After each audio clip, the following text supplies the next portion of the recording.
કરવાનું, થોડું પાટો બાંધી અને એ જગ્યાને કેવું કરવાનું, થોડી ટાઈટ બાંધી દેવાની. એટલે શું થાય કે અંદર જાય નહીં, વધારે પ્રસરે નહીં, એટલા માટે. અને પછી ક્યાં લઈ જવાનું હોય એને? હોસ્પિટલ. બરાબર. કોઈ ભૂવા પાસે એવા પાસે નહીં જવાનું કે અહીંયાથી ખેંચી આપે છે, એવું કંઈ ના હોય. એવું નહીં કરવાનું. બરાબર. કૂતરું કાઢે ત્યારે પણ શું કરવાનું કે જે જગ્યાએ કાઢ્યું છે એ જગ્યાને પહેલા સાફ કરો અને પછી ક્યાં લઈ જવાનું એને? હોસ્પિટલ. બરાબર.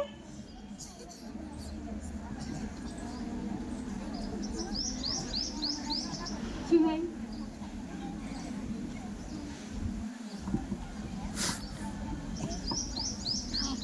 ચલો હું અહીંયા માઇકમાં બોલું છું હમણાં.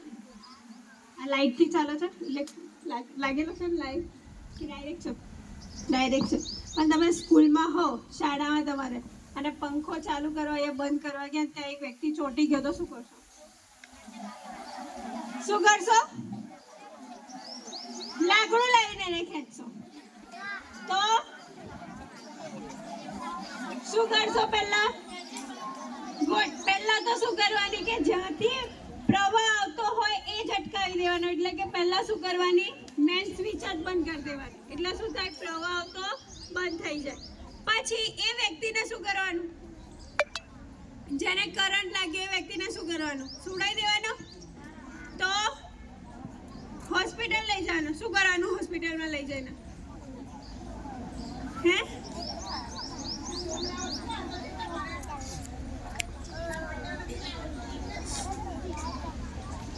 શું કરવાનું?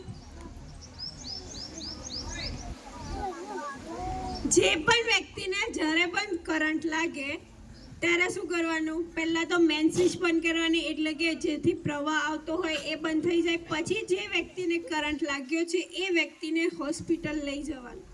બરાબર. ત્યાં એના ECG અને EEG કાર્ડિયોગ્રામ કરવામાં આવશે. તો એનાથી ખબર પડશે કે એના હાર્ટબીટ અને જે મગજમાં કોષો છે એ બધા બેલેન્સ છે કે નહીં. કેમ કે જો કરંટ લાગે તો શું થશે? હાર્ટબીટ, આપણા જે હૃદયના ધબકારા છે બધા કેવા થઈ જશે? ઇમ્બેલેન્સ થઈ જશે. બરાબર. એટલે આપણે હોસ્પિટલ જવું જરૂરી છે. પાછળ કેમ વાતો છે? કંટાળો આવી ગયો હવે? તો પછી ચલો આજે તમે શું શીખ્યા? શું શીખ્યા આજે? પ્રાથમિક સારવાર. કઈ પ્રાથમિક સારવાર હોય?